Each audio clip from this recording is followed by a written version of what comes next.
Welcome to the Everyone's a Critic movie review podcast. I'm your host, Sean Patrick. With me is Amy Kay. Hiya. MJ's not here. No. Somehow they've escaped the Carnosaur. Did they? The carnage of Carnosaur. I think actually, I think that MJ probably would have wanted to see this film. I think the whole world needs to see Carnosaur. Carnosaur 1, let's be very clear. Because I don't know if the films are actually linked. Are they? I would assume. I think they probably were shot back to back to back. Not unlike how you shoot a Matrix movie. It's just so good. It's just like a Matrix movie. You don't want the magic to end. You want to continue it. This movie is incomprehensible. There's a lot of words on the screen. You know, to tell you what exactly. I don't understand it. Like some of it, they'd actually put the person's name. It's like, oh, there's an introduction. But as we said, Diane Ladd, and she was like in this whole beginning part of this film, and I thought, wouldn't it be funny if like she just didn't show up for the rest of the film? Like she couldn't be fucked to do it. Yeah, this is here's my $500 paycheck. But no, I mean, of course she stays in it. She stays in throughout. But like, they even like when they're doing this weird kind of like, of course it's computery. It's supposed to be like, you know, futuristic kind of computery stuff. And her name pops up, and her name is the only name I remember from this film. Janet Tiptree. It's already going away. It's already going away. So I watched this movie last year and reviewed it. I can't even remember the fucking name of it, but John Cusack's in it. Okay. And you can tell that John Cusack shot the entire movie from his estate somewhere in like rural Illinois. Like he just did not leave the house. Like his entire role is him on the phone talking to people. Like that's his entire role is shot at his house. I was wishing that Diane Lane had done Diane Lane had done that. I was hoping she had just shot the whole thing from her house. Well, if you look at it, I mean, she doesn't go outside at any point. And if you were a somewhat respected actor, would you want to go outside and make this film? I think it's nobody's business. Why did she do this movie? Down on her luck, or like she was pissed off at Laura. You know, I know you're going to do this huge blockbuster, but I raise you my Carnosaur, basically. So this is a dinosaur movie that came out before Jurassic Park. Right, before. But, caveat to that, Roger Corman, being who he is, he's connected to a lot of Hollywood people. Mm-hmm. He knew that Steven Spielberg was coming out with a dinosaur movie, and so he wanted to capitalize that on that as quickly as possible. He also would have known that Diane Ladd's daughter was in that movie, right? And so, you know, it kind of feels like they're giving the middle finger to Laura Dern. Fuck you, daughter. I'm making Carnosaur. What are you gonna do? Oh, make millions from Jurassic Park? No, it's funny that you mentioned that, like, and going back to like what you were saying about Cusack and that kind of thing.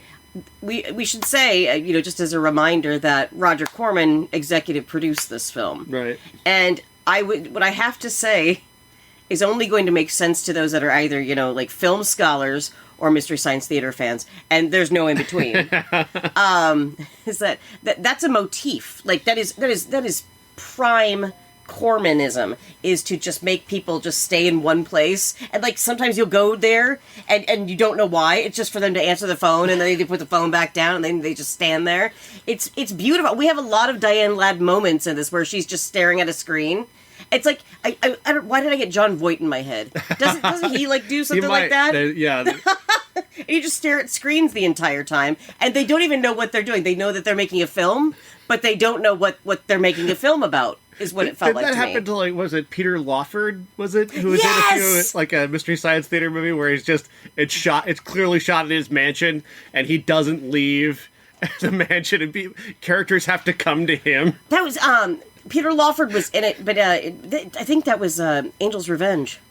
But it was also, Jack Palance. He was also in that, and then he stayed. He was already very old. He only got in the car once. And I think that he didn't really want to. In the Uwe Boll movie, Blood Rain, they have Billy Zane, and they put him in a full costume. And he is playing a vampire, sort of. But Billy Zane, he's also Billy Zane. Yeah. It's kind of a vampire vibe there anyway. But he clearly he interacts with no one else in the movie, and it's just him at a distance. I don't know how he's even communicating with the rest of the characters. Like, is it telepathy? I'm not sure, but he doesn't leave his one location the entire movie. It's like, I just was thinking, in The Brain That Wouldn't Die, fantastic film. But every time it would like go back to the main guy, the main character. He would always have like a white wall behind him. And I just remember, like, I think it was either Servo or Crow on MST, and they were just like, I'm in the void! I'm in the void! Every time. He just wasn't even in the room. He was in another room with just like a wall. And I love shit like that, especially like when they have a glazed over look on their face because am I acting? I don't know. What am I reacting to? It's fantastic. It's a master class. And actually they casted this film, Carnosaur, quite well. Mm-hmm. Because, we've got character actor Rafael Sbarge. Right. We've got character actress Jennifer Runyon. In her final role. Yeah, because then this was her retirement. Are you serious? She quit acting after this. Which is weird because they made the two more. And see, she's dead though. She's not dead. Her character's dead at the end. Oh. Her and Rafael Sbarge get fucking murdered. Oh. The heroes of the movie, if you will. That's the end of the podcast, guys. We gotta go. Spoiler alert for this 30-year-old fucking piece of shit. If you haven't seen it by now, you're not gonna see it. It's free on YouTube. Yeah. Yeah. That's the only way it should be. If you search for it, it'll tell you it's not available, but it is free on YouTube, and it is as quality as you're going to find it anywhere else. Yeah, like you said it, like somebody had ripped it from their computer, basically. I love that. I think that's fantastic. I mean, that's preserve lost media. Is what this movie's really. That's really the. It's like This movie has no point, by the way. There's no point to anything. So Diane. So let me just try and put this together. Good luck. Diane Ladd is an evil scientist who wants to destroy humanity by creating dinosaurs, by infecting women with pregnancies with dinosaur eggs, but also, like, the dinosaurs are also hatching from chicken eggs. Yeah. And then they're killing the men, but they're killing the women by having the women give birth to dinosaurs? Dinosaur eggs. Dinosaur eggs. And the women die. Some of them... Yeah, there's like a V moment. Like, I mean, but it's just the women, and right. It's to me, it's like, and then they could just breed more women. Well, that's the solution that the big corporation that employs Diane Lane has come up with, or Diane Ladd has come up with, is that they're gonna. I'm gonna do that a few more times. I know, I will too. Their big plan is that once they've defeated Diane Ladd, or if they can defeat Diane Ladd, then cover up this whole thing. They'll just repair the female part of the human race by having these artificial wombs give birth to new women that they can fuck. Did I sleep through part of this movie? Because how did you get all of that? There's just one scene where that bald guy lays it all out. Just feels like this movie was like, it was peppered with ideas, but... Maybe there were just too many, and they just kept going off in different directions. Like a basket of kittens that you set on a floor. The levels of insanity that have to come together to make this make any sense at all. Rafael Sbarge plays a character named Doc. Mm-hmm. Is he a doctor? He seems to have a thing on the wall that says "Do no harm," which looks like a medical license. Yep. But he also works as a security guard at a quarry. Yeah, that confused me too. He lives in a van. He's an alcoholic, which I kind of thought, okay, that's great. So like he was a doctor at some point. I feel like maybe, and forgive me, and trigger warning for anybody, but I feel like he may have been a gynecologist. Doesn't he kind of give that vibe? And then maybe diddled with some people while they were asleep, and he got fired. Maybe that. You're extrapolating a lot from something. I'm not sure where you got that. I got really high during this movie, so I'm still coming down from it now. But your gynecologist thing does play into him falling in love with a woman named Thrush. Ah! Well done. Zing! Oh my god, Jennifer Runyon. Jennifer Runyon's character is named Anne. But she explains that she's chosen the name Thrush. The fuck? Ladies, if you've ever had the thrush, I'd like you to send me a letter. Here at our Pueblo, Colorado location.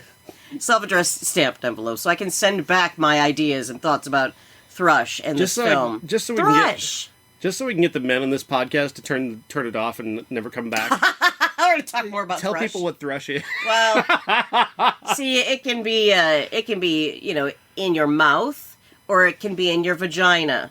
And if it's your vagina, then that's nasty snatch gunk, basically. When you think of Thrush, don't you picture what it is? Kinda. You know? Yeah. Like, thrush. That's the sound it makes. Thrush. That's how I know I have it, is because when my vagina screams up at me, thrush! It's like an 1890s medical book. Oh, God. Yeah, so that's what thrush is. She chose this nickname. Yeah. She chose... At first I thought she said brush. Then we thought brunch. She just really likes brushes. Yeah. But then she kind of said it again, and she said brunch. It sounded like brunch. We both heard brunch. Okay, her name is Brunch because she really likes brunch. No, Thrush. Thrush. She really likes the self-applied nickname Thrush because that's a normal thing that a person would do, is give themselves that name. I probably would have gone with, I don't know, more of like a... chlamydia. I got sick that one time, and Thrush. I had a good time. Thrush. My never wanted crabs now. I never wanted to forget it, so I just decided to call myself that. That feeling that when you're walking around, it feels like you're always peeing your pants. That's Thrush. Enjoy. I got sick that one time, and my dad told me what happened, and then he just started calling me that. So I was like, "All right, thanks, Dad. I guess that's my name now." Better that than like HIV. It's as good as any other explanation you can find for somebody giving themselves that name. Like, what did Jennifer Runyon think when someone said to her, "Okay, your name is Thrush"? Yeah. I gotta be. Of all the nicknames in the world that you can choose. How much were you fucking paying for this? Okay, fine. I mean, it couldn't be like, Ace or, Shark. You could have had any nickname in the world, Pencil shavings. Nope, we're gonna go with Thrush.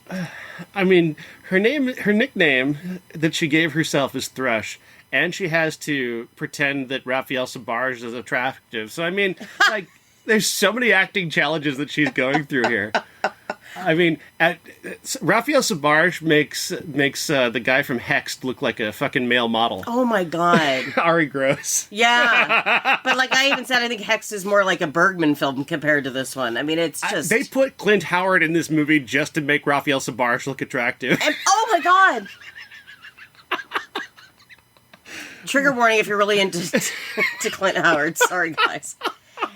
My favorite part, my favorite actor in this film is Clint Howard. You know what my favorite fetish would be? Women who love Clint Howard. Guess who's starting our new podcast next week? Oh, for the love of Clint Howard. This movie better not awaken anything in me. The motivation for Clint Howard's character, which again he was in it way too briefly. I think his motivation was, I'm really hungry. Yeah, I think that's it. Can somebody just buy me a meal? That's it. Clint, we've got a full set of meals for you, buddy. You're in the movie. Yes. So what I got to do? Eat in every scene. Fuck yes. Eat. And that they gave him a trailer because he had to find a place to live because he was just squatting over at Ron Boy's house. Finally, he's living in this trailer. Like, hey Clint, we wrapped shooting 3 weeks ago. We got to clear the circus off. Are you ready to leave or no? No, we're out of food, Clint. We're all out of food now because of you. He ate so much pot roast and just comfort food, and not only that, but they mic'd his mouth so you could hear him chewing, which I found.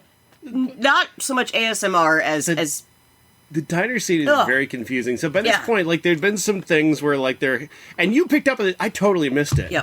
I just thought he was just doing gross out humor, where he's got this one guy walks up to his buddy and just all over his hand, and then shakes another guy's hand. I thought that was just because men but that doesn't make any sense. Because those are men. Yeah. Men can't get the illness. Right, but they can still get sick. But can they though? I mean, they were. I guess, but... And by the way, when he did the sneeze and then he shook his hand, was that not his Joaquin Phoenix moment? Oh. Wasn't it? No. Yeah. Not again. We need to bring that up all the time. But yeah, no, I mean, I guess that's the thing, though. It seems like they can all... Well, because they'd all have to die. It seems like, yeah, just the women need to stay alive. Again, deducing this, I'm just guessing. But the virus only kills women because the virus passes along the egg... that you... Or do the eggs pass along? This movie is so terrible. It's so terrible. It's so awful. Oh my god. I don't know what Diane Ladd's plan is. I don't. Because she dies at the end, like, giving birth to a dinosaur. We don't know what happens to that. Do we even know what happens to anybody after this now? No, I don't. Well, other than Rafael Sbarge being turned into fucking barbecue, no. I mean, yeah, he was. Him and Jennifer Runyon are both turned into barbecue at the end. Damn. It doesn't make any sense, though. She's infected the eggs, which are turned into dinosaurs. Yeah. She's infected the women who are now giving birth to dinosaurs. Mm-hmm. Eggs. And dinosaur eggs. Eggs that'll turn into dinosaurs. Except for Diane Ladd, because when she gave birth, there was no egg. Dinosaur. It just popped right up just like V. Immediate dinosaur, yeah. And she looked so proud of it, and then she's like, oh, thank you for killing me. I was so sad it's like when Diane Ladd starts laying out the... We had no idea where that was going. It's like, no, not Diane Ladd, no! Artistic integrity? I'm here to shit all over it. I was just hoping she might just escape with a little bit of dignity. Just a little bit. I mean, she'd already not acted her way through the entire film. She gets one, like, villain monologue where it's like, all right, I'll apply my talent a little bit here. Yeah, she starts off when she's ready to kill me. She's like, I'm so sorry. She starts things off, and you already know, like, she's going to murder these people or whatever. She says to Rafael Sbarge, like, you're infected, aren't you? And it's like, what does it matter? Yeah. Like, he can't give birth to a dinosaur like other people who are infected. Although, I mean, like, I'm imagining, like one of those snakes that eat eggs. And that's how it would look if dudes gave birth. I mean, if I'd be fine if they showed a man doing that. Sure, but it had to come out of his ass. The way that they talked about it, only the women were sick. That's why they had to build the artificial wombs. Did they plan this as a trilogy? See... is that explained in Carnosaur 2? And, also, what about those who've had hysterectomies? Are you immune to the virus? Or yeah, it's like, well, where's the baby gonna go? I can't Does it repair your womb? Right. Oh. Well, thanks. Repair my womb and then kill me promptly afterward. It doesn't make... What is her plan? I know the overall plan makes sense. Mm-hmm. Eliminate humanity, replace them with dinosaurs. Because technically this is the dinosaurs' land, and the human race has ruined it. Actually, I agree with her on that. I think we all suck. Ants. We do, yeah. But I also don't want to be taken over by dinosaurs. I don't know. I don't understand, though. So... Men get infected, but they don't give birth to dinosaurs. But do they die? Yeah. Because Rafael Sbarge doesn't give himself the antivirus. No, he doesn't. He just gives it to Thrush. Yeah. Oh, and by the way, there's only one vial of antivirus. Only one. Which he takes back to the woman that he's in love with. Which they've known each other for a day. I think they've shared the screen for all of 5 minutes in this film. And at the end, I mean, before the end... Got big, wet, sloppy kisses. From him, not her. Yeah. She doesn't seem to be aware of his feelings. She almost looks confused every time he pulls away. The only time they ever kissed is, like, when she's completely unconscious. This is an entirely one-sided love story. This wasn't the age of consent back then, okay? Well, it doesn't matter what she thinks. That's true. I mean, she's just a womb. It's just a womb. For a dinosaur. A walking womb. You know, if God really wanted to create us better, I think that he would have had the womb be, like, able to talk with the woman. How you feeling today? That kind of thing. I would love to talk to my womb. But I'm a barren wasteland, folks. So now I just talk to my toes. I'm still coming down right now. I'm going to go back to what you were saying when Diane Ladd, she starts laying out this blanket because obviously she's going to give birth. Right. And you brought that up, and it just... I almost wanted her to just lay down and take a nap. How about you've already pushed yourself to, I think, as far as you're going to push yourself on this film. But no. And she's opening up her legs, and it's that's not how I want to see Diane Ladd go out. Spread eagle on the floor of some weird building in Climax, Nevada. Can you just imagine if she died immediately after this movie? That would be her Bela Lugosi moment. Shit. That would be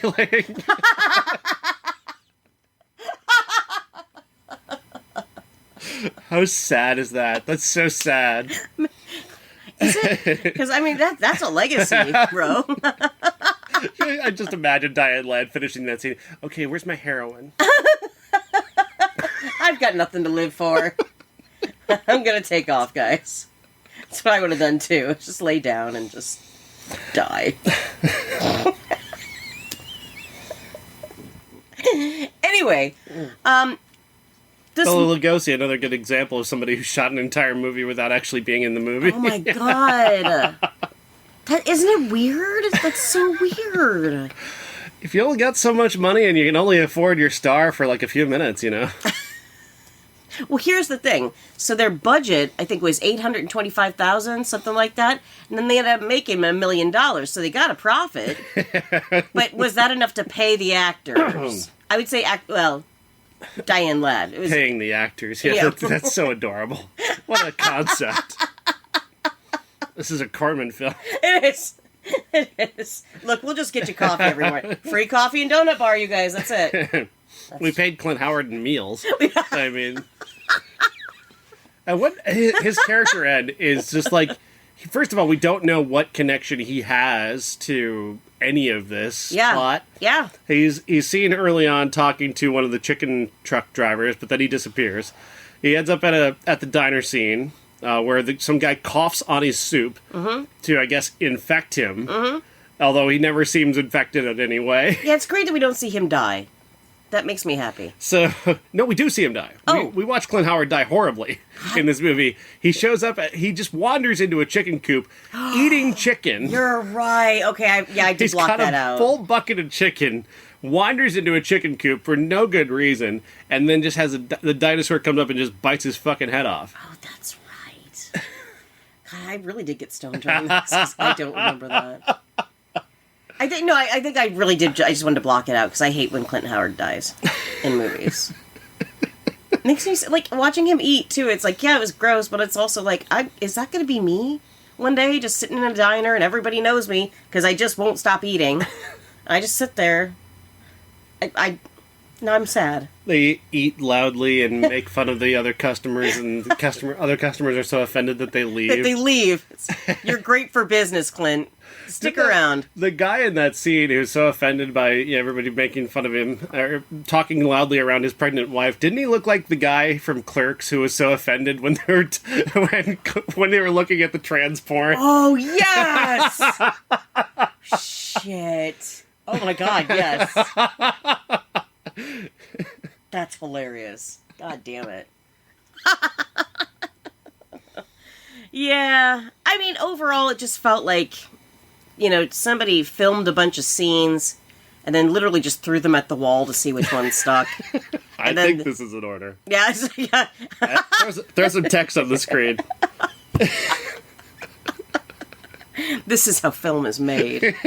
And not like that, but every time they would throw some text on the scrreen, you still didn't understand what the fuck any of it meant. No, because there was no context. No. They provide no context to tell you what any of that means. Nope. And who's that's the other thing too. Diane Ladd breaks the fourth wall in this movie, and I don't think it's on purpose. Or is it? She was probably just waiting. She's just looking at the director going, is the scene over? Right. Are we done? It was weird. I'm just going to look into the camera until you tell me we're done. But that's how I kind of deduced that people were dying out, because it kept saying infected, and there was a percentage, but it still kind of seemed very weird, or how random the percentages were, and even that, it's like, that was the only thing that I think I understood was that. Because everything else didn't make any sense. For, like, longitude and latitude and all that. I have no fucking clue. Yeah. No clue. It's a movie about bits of pieces of people and things. And climate disaster. We open on the corporation doesn't know where Diane Ladd is, and he's got to ask, like, where is Diane Ladd, this world-famous biochemist, war chemist? Yeah. War criminal. Something like that. The genius war criminal. Where is she? And then they tell him that she's working with eggs. And he's like, what is she doing working on eggs? Yeah. And she's working for Unis Corporation, trying to develop eggs that it taste better, I guess. Is that what they said? I think so. I don't remember any of that. And then one guy drank a Coke. Okay. I do remember that, because I said product placement. Well done. So then we go to, like, where Diane Ladd is. Yeah. And it's just her in a room looking at a bunch of things, looking at a bunch of, like, TV cameras. Yeah. And she sees some guy get slashed in the face, and that guy, like, he gets this gigantic scar in his face. He's looking around this chicken coop trying to find whatever it is that's eating the chickens. Mm-hmm. He gets slashed across the face, and then later in the movie, he's out searching for the chicken that did this to him. He thinks a chicken did this to him. Just a side note on that one, too. The gash on his face, lipstick. Because it was beautifully shiny with no sort of porous anything on the face.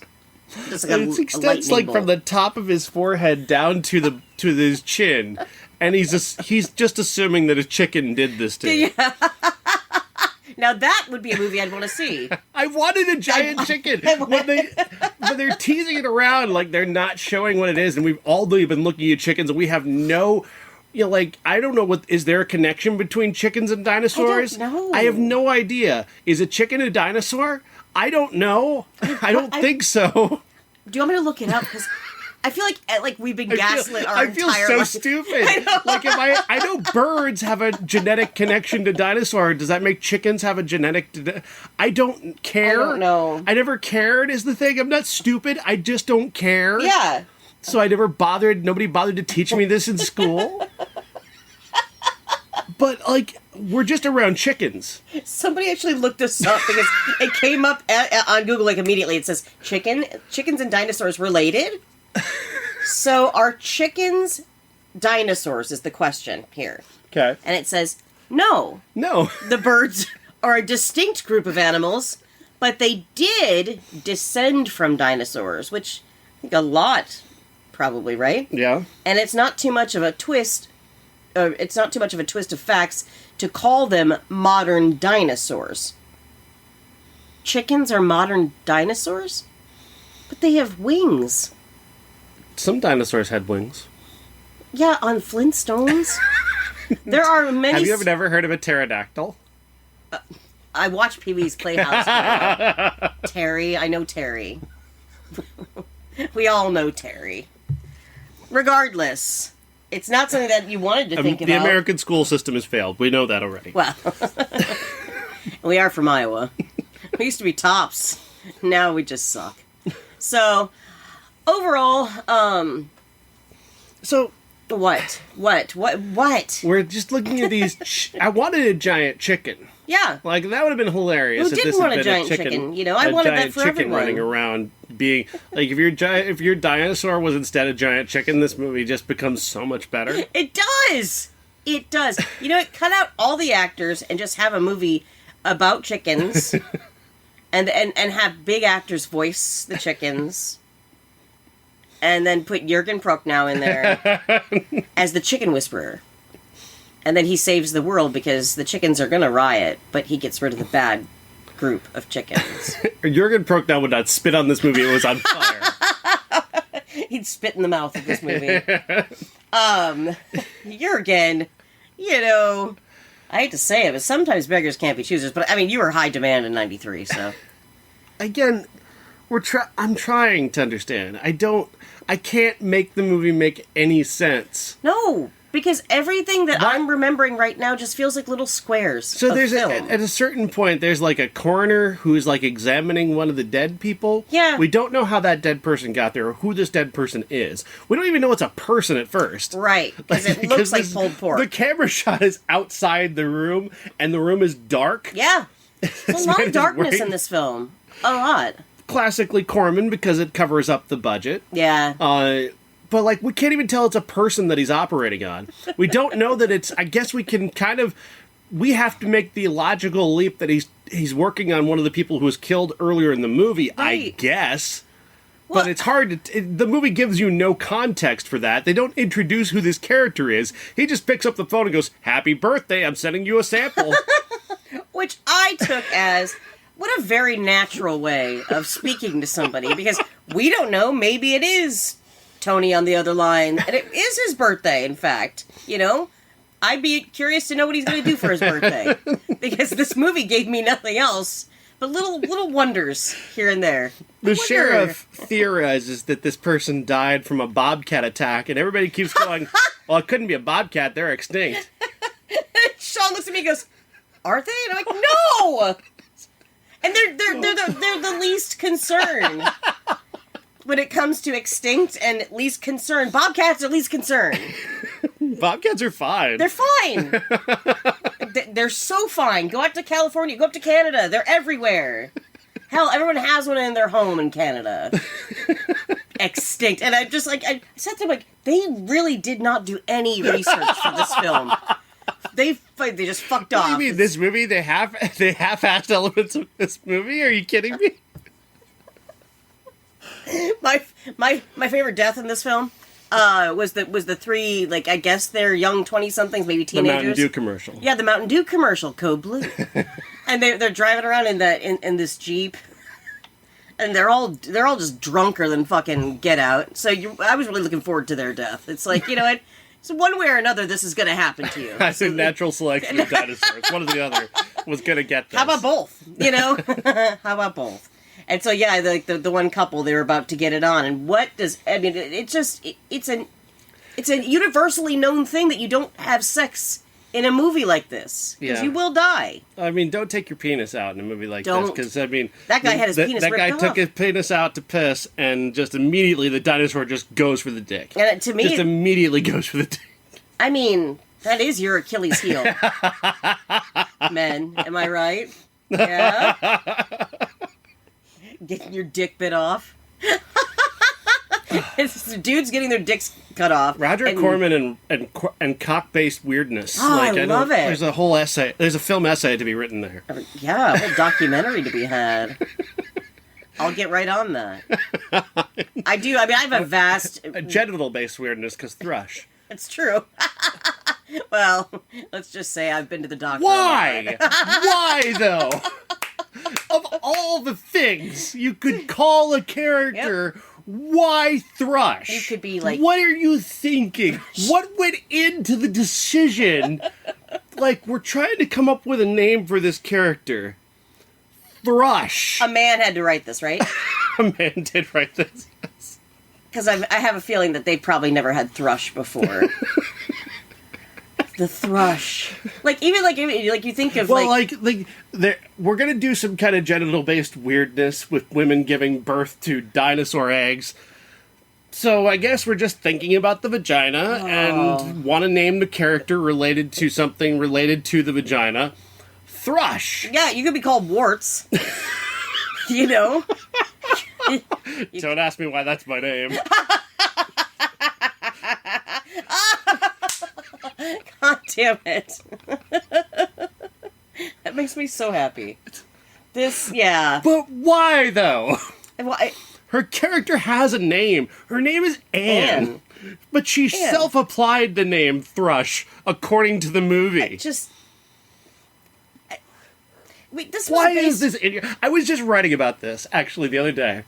I was writing about directors who are really great directors focus on little details that don't distract you from their movie. Yeah. And this is one of those little details that just takes you out of a movie. It just makes you just kind of stop and just kind of like pause in your mind, and it makes you stop watching the movie to focus on this thing that they've done that has distracted you from the rest of the movies. I was writing about Exorcist 3, where William Peter Blatty directed that film, and he just does this whole thing where, like, there's this dream sequence where, like, there's a blind Samuel L. Jackson, and there are twin little people carrying a clock, and here's Patrick Ewing as an angel, and I'm like, what the fuck is happening? Why are you doing this? Why is this in your movie? This is what it feels like to be high. I'm telling you that right now. You know, like, even you just describing it, I'm like, did I listen to what you said before you started saying all this? And it's like, yeah. But Amy, this isn't the weirdest thing I've watched this week. What was the weirdest? The classic on the regular feed show is Holy Mountain, Alejandro Jodorowsky's film. Okay. Which I watched in just awe and terror. Yeah. Because I can't begin to just... I felt so drunk watching this. I've never had a drink of alcohol in my life. Straight edge. I felt so drunk watching this movie. There's so much... This guy is like, he's pretending to be Jesus. And his apostle is this little man that has no arms or legs. Just kind of has no hands and no legs. He has little tiny arms that he drags himself around with. So, wait, he's the little apostle to Jesus. Jesus goes to town and figures out that he can make money by pretending to be Jesus. So he does. He starts carrying a giant cross with this guy behind him, and tourists pay him money, and then somebody else sees him and thinks they can take advantage of that. So they take him into a factory, and they put him in a molding, and they make a bunch of plastic Jesuses out of him, out of his body? Yeah, they put him in an entire mold, and they mold his body and they make a bunch of Jesuses that he gets upset about and destroys. Then he goes to a wall and they're pulling gold out of the wall, so he decides that if he climbs the wall, he can go in and get more gold. But then once he's inside, he meets a magician, and they battle to the death, but they don't die because the magician stops it, and the magician decides to teach him his ways. So he takes him into this room, and he shows him a bunch of naked people who are rotating on a wall. And each of these naked people represent one of the planets in the universe. And on each planet is a different person who's just terrible. Like, there's this woman who is on a planet of, I think, lesbians. Uh-huh. And she makes weapons, psychedelic weapons. Like, there's a guitar that's a gun. Because she's trying to get everybody to be warlike.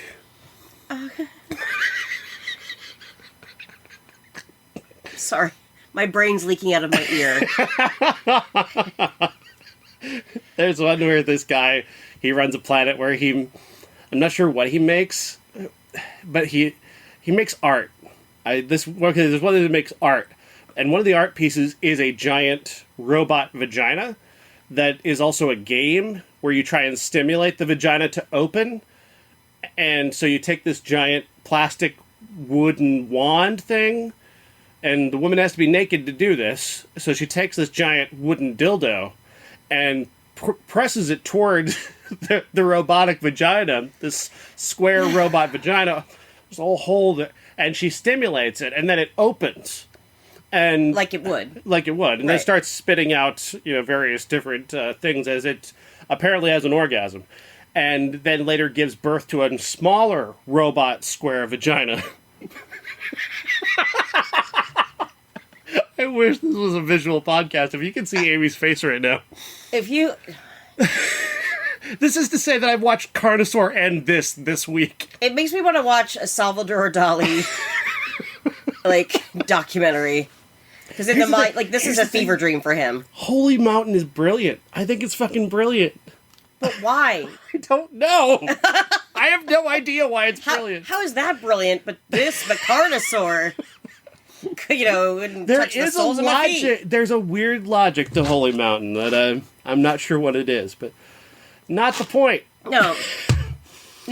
Don't put details in your movie that don't add anything to the movie, because as weird as it sounds, all the detail that Jodorowsky adds to Holy Mountain visually, contextually do make some sort of sense. Do they? Do they?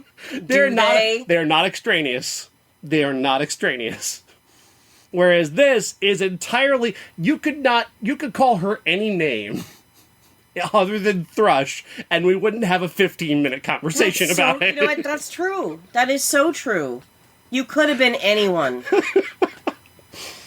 Yeah.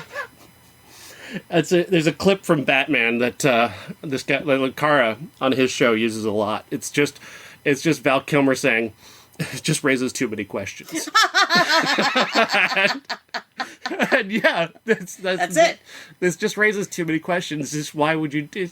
Because it invites so much speculation. What possibly led this woman to do this? To call herself Thrush? Yes. And then why she kept up with that and is willingly telling people that she calls herself this. What is her motivation?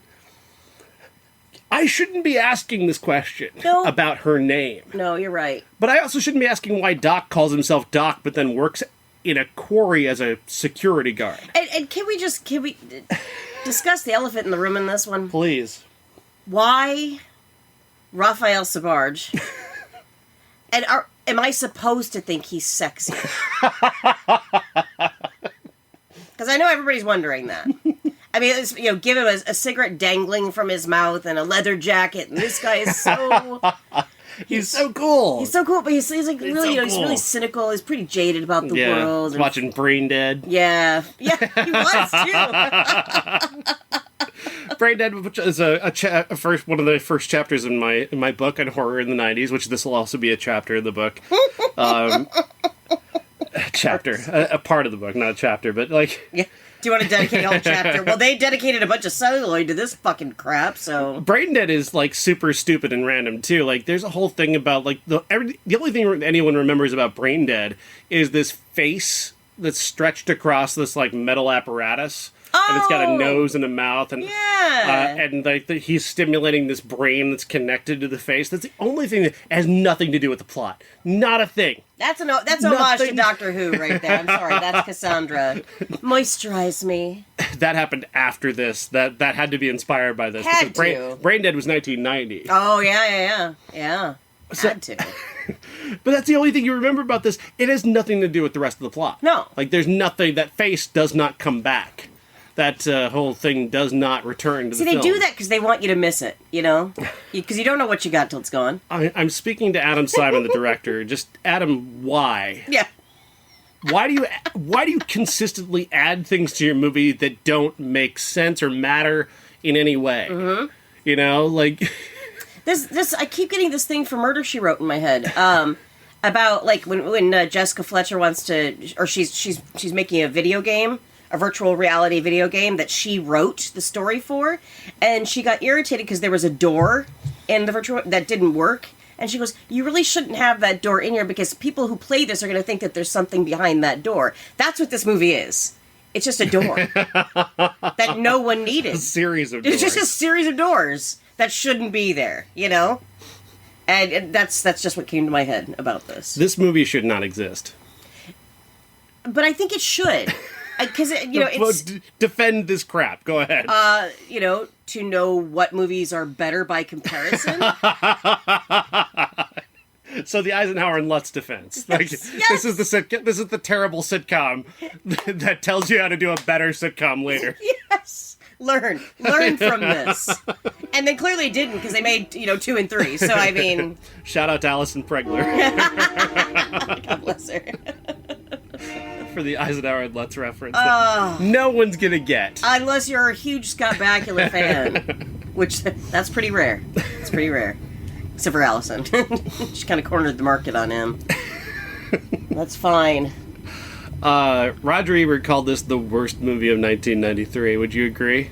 Of 1993. Well, I mean, again, we've seen Body of Evidence. So... Bear in mind, we've seen movies that Roger didn't see that year. That's true. Did he see Next? Roger didn't see Children of the Corn 2. Oh, that's right. Oh, yeah. Forgot that we saw that one. But still a better story than this. Roger watched this and didn't write about it. He watched it for the TV show, I guess, only. So we'll have to watch the Siskel and Ebert TV version. Siskel loved this movie. He was a very big fan of this. Obviously, I think he just did it to fuck with Roger. I mean, that's the only explanation. Yeah. There's no way he actually appreciated this on any kind of level. Maybe as a Corman fan, like maybe as somebody who enjoys like weirdness, or like I'm enjoying it for being a bad movie, like in that sort of way you appreciate things ironically. That's got to be what Siskel's thinking with his liking it. But also I think he probably saw Roger coming out of the screening just pissed off, and he's like, okay, I love this movie. You know what? That's headcanon from now on. Keeping that right up here in the old spank bank. Yeah. That's hilarious. That just sounds like something of their relationship at the time. Like Siskel just either coming out of the theater just angry at Carnosaur, and Siskel seeing that and going, all right. You see the cogs moving in his head. I know what I'm going to do on the show this week. Thumbs up. Roger, I fucking love this film. And here's why. You just don't understand the Brechtian quality of it. You see, Roger, let me explain this to you. Did Pauline Kael review this movie? I'd be curious. I would be curious.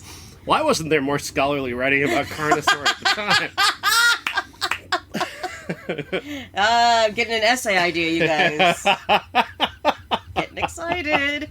I'm doing some fan fiction on Carnosaur on AO3 tonight, so I'll put a link on my Tumblr. You can go check it out. We're gonna get this. We're gonna work so hard on this. It's gonna get it on Mubi. Yeah. Yes. You wait. You think we're fucking around? You know what? Let's get Carnosaur in the Criterion Collection. Yes. I was really hoping this was gonna be the Letterboxd edition when we were watching it. Now, I gotta ask, and this might be embarrassing for me. I don't know. When I heard the name Carnosaur, I so thought it was going to be a car dinosaur hybrid. I thought it was going to be like a riff on Christine. But wait, here's my question back to you. A dinosaur. Were you disappointed that it wasn't? A little bit, yeah. Okay, see? There it is. Not as much as I was disappointed that there wasn't a giant chicken. That's true. But, I mean... Well, and then and then they kept, Carnosaur. I kept thinking of like chili con carne. And I'm like, okay. So you were hoping this movie would be really spicy. It was a really spicy dinosaur. A chili sore. Oh, that sounds like you burned your lip on it. I got a chili sore. I'm never doing edibles before we do this again. Ever. I mean, I feel great, but I mean, enough. What do we have coming up, by the way? Oh, yeah. Let's see. I gotta... Wait, how... I'm sorry, I'm looking at something in research that just kind of popped up. Doesn't make any sense. Because this is... Jonathan Rosenbaum wrote about Carnosaur in 1985? 85? This movie came out in 1993. So it'd have to be 95. Yeah, it's got to be a mistake of some kind. But I was just like... Jonathan Rosenbaum in the Chicago Reader... who's not known for writing about stuff like this, wrote about Carnosaur, and I'm like, looking at that guy, Jonathan Rosenbaum wrote about this movie? That's weird. The first Jurassic spin-off, stupid plot, silly dialogue, cheap special effects, gratuitous gore, over-the-top acting, dinosaurs eating, politically correct environmentalists, what more could you want?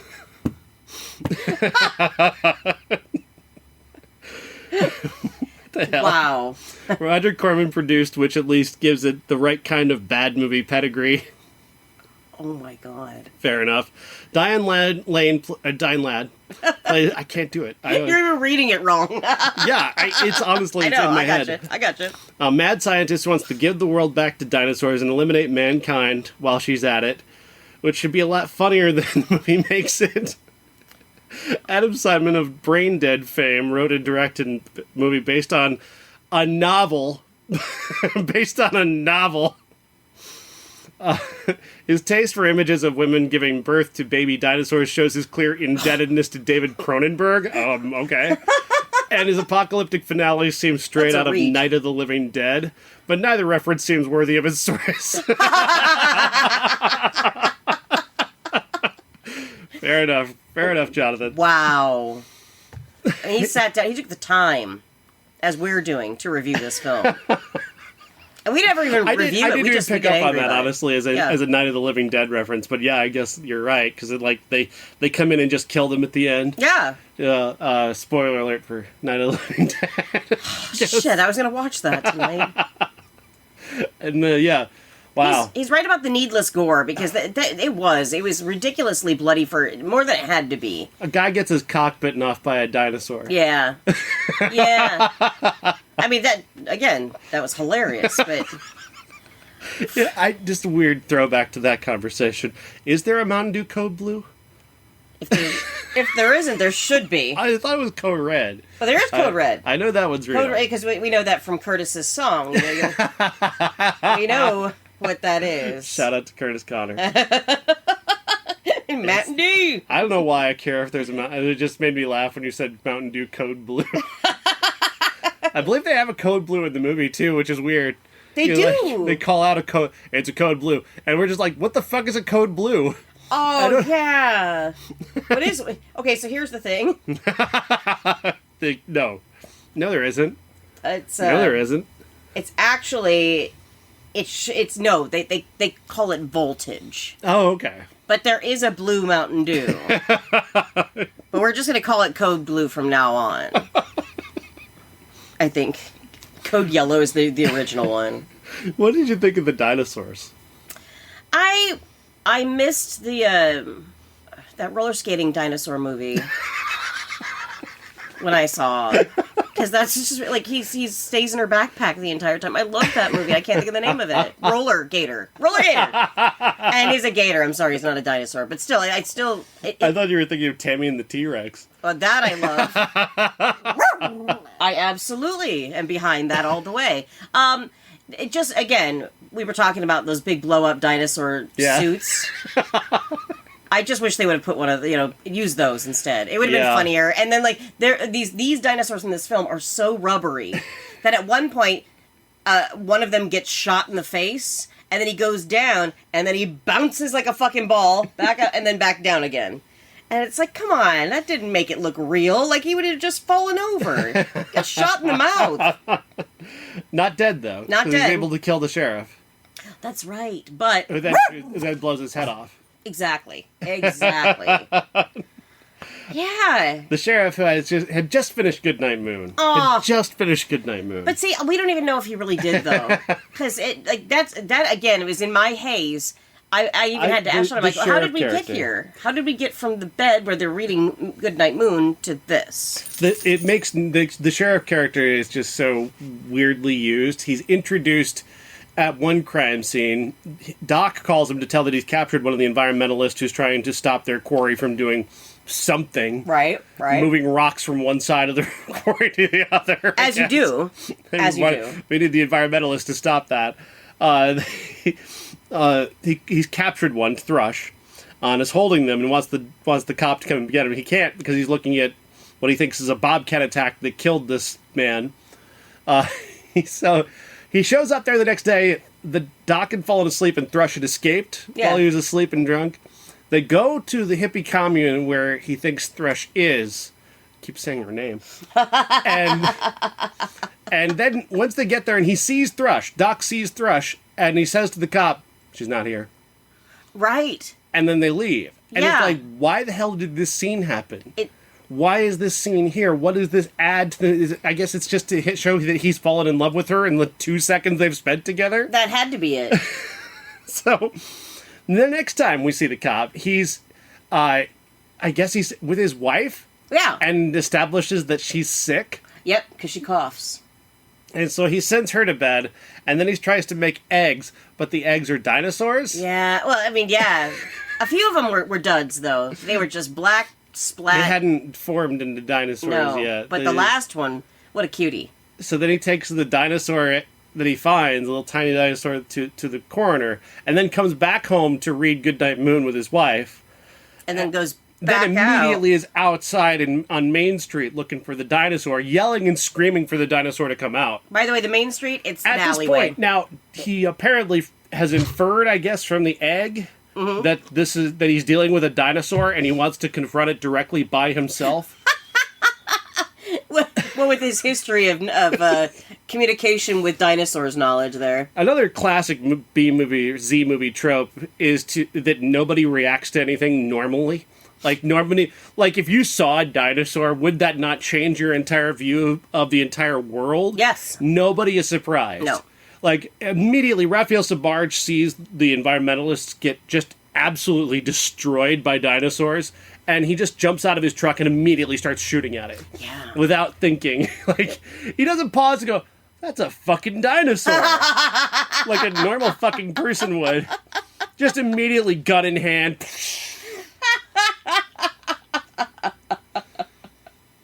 Oh. Nobody takes a moment to think of anything. No. And then suddenly, Rafael Sbarge has suddenly just inferred that Diane Ladd is the bad guy and goes on a mission by himself to infiltrate her lair and get to her to find out if she has the cure for the, I guess, the illness that he now believes that his new girlfriend has, even though this has never been introduced to him in his plot. Oh.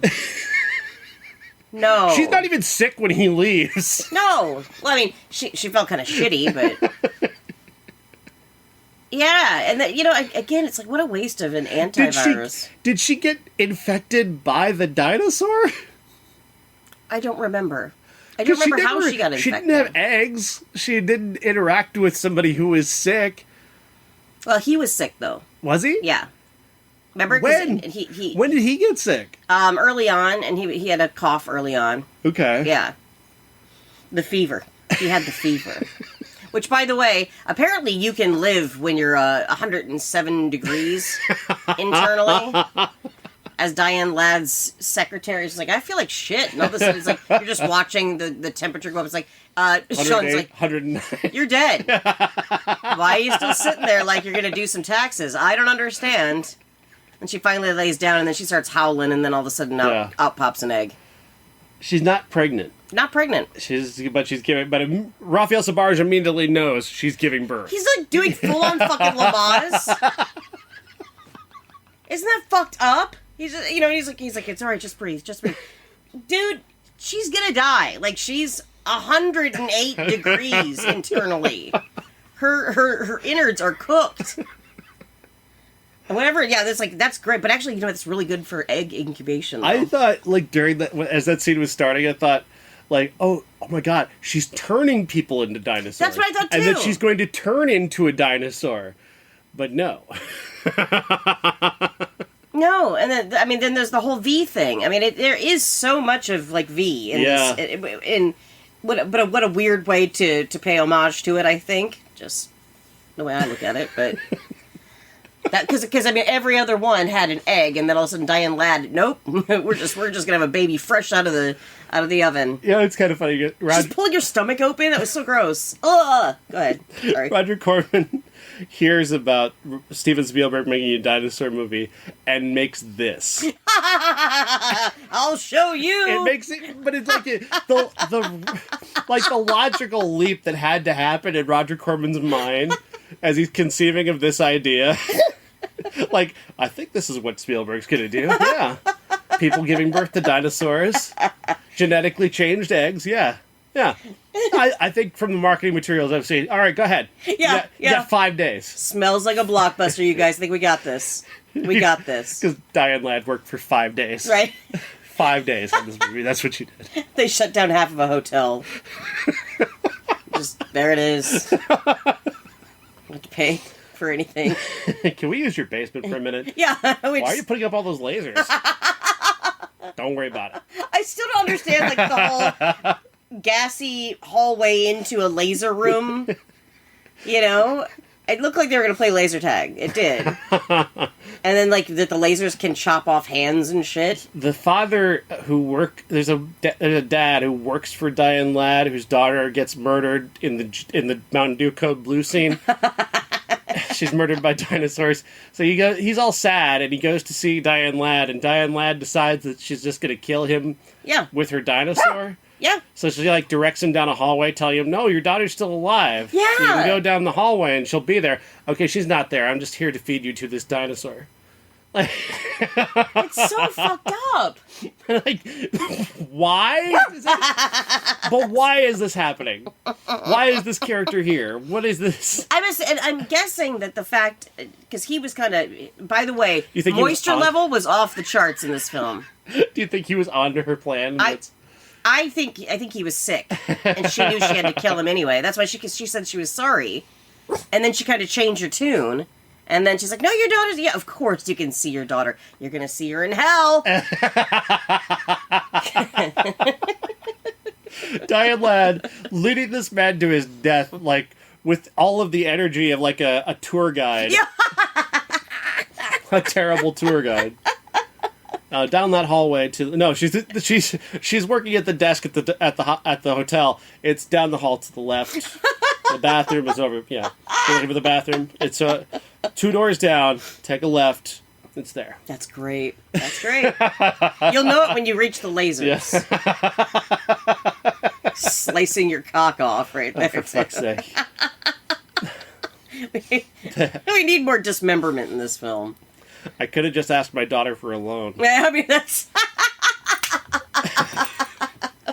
Too much pride. Too much pride. Too much pride. God bless. Like, every part of me hurts after this movie. That's why I had to get stoned. I had to. It was my right. And it's self-preservation is what it is. Because when I come out of this... I'm the only sober person who's ever seen this movie. It's fine. I think you're probably right, actually. You could write a book about that. I am writing a book about it, weirdly enough. Good. You'll have to send in all the... Well, if you guys want a copy of his book, you need to send in a self-addressed stamped envelope. My book is real. Well, so are mine. Look around. But tell people how to get the video podcast. Oh, so again, self-addressed stamped envelope to 6969 Hartford Boulevard, Pueblo, Colorado, 60609. And we'll send you a VHS cassette. Make sure you have a region-free VHS player. You have to, because we send a lot of these to the Netherlands, and we keep getting them sent back because you can't watch them. And I'm sorry for the graininess. It's the old VHS recorder that we have, the camcorder, just doesn't want to work like it used to. So next week, Sharon Stone masturbates in Sliver. Again, I think MJ should stay home for that one. That's a movie that should be called Thrush. Throw! Just hearing this podcast gave me Thrush. The movie Carnosaur gave me Thrush. I have proof. For a picture of that. Do not Google Thrush. Do not Google Thrush. Don't do it. No. But yeah, we'll see you next week.